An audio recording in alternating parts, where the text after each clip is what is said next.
Doug Smith, the Toronto Star. First, can you give us an update if your ankle calmed down at all when you got the treatment? No, it's pretty sore right now.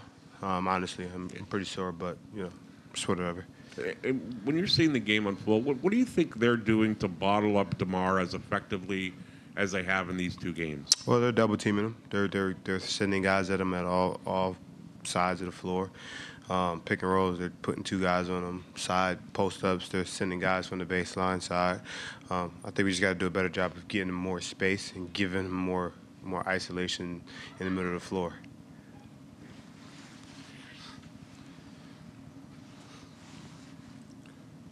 Kyle, Ray Jeske from ESPN 990. A year ago, similar position. How much confidence does that give you that you can do this? You can turn this thing around in Game 3 of the series and get it going the other way? Well, I mean, they did what they were supposed to do on their home floor. We got to go home and protect our home floor. For us to win the series, yeah, we got to win one here. But right now, we have to focus on Game 3, going back home, protecting our home court. Last year is last year. That doesn't matter. But this year, we have to, go there, protect home court, and take it game by game and possession by possession. Right now, they're out to a 2-0 lead, but we got to go home and try to flip the script on them.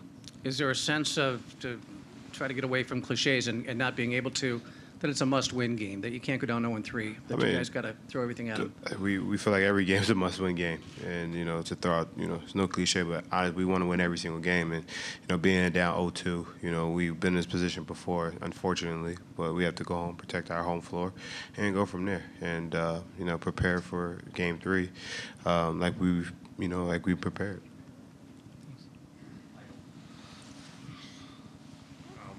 Michael Grange from Sportsnet. Kyle, how, I don't know, maybe exasperating is the word, but you guys were playing quite hard in the first half, and it didn't seem like, I mean, they made 9 straight threes at one point, and how difficult is it to keep your composure and stay encouraged when every shot they take seems to be a three? Well, I mean, they're getting good looks. They're getting in the paint. They're taking tough shots. LeBron hit a couple threes, guys on them. It's definitely, it's discouraging during the game, but you got to find ways to be positive, to think about, okay, what can we do next, or what can we do better, or how can we, not let them get that three, or, what's the next move. So it is what it is right now. I mean, they're shooting the ball extremely. They made 18 threes tonight and shot 54%. And that'll win you a game. You mentioned this the other night, but it just seemed like you guys would hit a three or get a big three-point play, maybe get a little 5-0 run of your own, and then they would come back with another spurt. I mean, is that just them playing at a very high level? Yeah, I mean, they're defending champs, and they're looking, that's what they look like right now, and they're playing extremely well. But I'm still confident in what we can do. We have to go home and protect our home floor and come out there and be more aggressive, maybe extra hustle plays. You gotta make a dive on the floor, just try to muck the game up a little bit. Sorry, if you want one follow-up. On the injury, I guess because it's your ankle. You knew it was your ankle right away, but from a distance it looked like your knee. How close was it to being a really scary injury? I don't know. I mean, I didn't see the replay. I know what happened. It was kind of scary, but it's painful, but I'm not going to complain about it. I'm going to get treatment, and I'm going to get ready to play in Game 3. Thank you.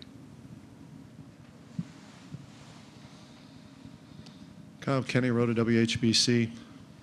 Offensively or defensively, must you guys make more adjustments? Which one right now, in your mind, is hurting you guys more? I think both. Offensively, we're not getting our best, our best score. Open looks. He's not getting any open shots. He had 5 points tonight on 2 of 11. We got to get him open looks. We got to find ways to get him some good looks, some good shots. We got to shoot better from 3, 5 for 17. Not going to beat this team. And but defensively, we got to find ways to make the extra play. Find ways to get more stops. We're not getting stops. We're getting 1 or 2 stops in a row. They called timeout and they scored 3 times in a row. We got to consistently get better at getting 5, 6, 7 stops in a row. Any suggestions defensively on LeBron after what he's done the first 2 games that you might make to your teammates or even the coaching staff? I mean, the guy is 4 for 6 from 3 tonight. I mean, he did miss 6 free throws. I mean, but he's playing unbelievable right now. He's playing like LeBron James. I mean, we got to find ways to keep him in front of us. And, you know, he keeps making these threes, then they're a tough team to beat. He's a tough player to stop when he's making threes like that. I mean, he's getting layups, he's getting and ones. We just got to figure it out. We got to figure out ways to not let him beat us, which is easier said than done.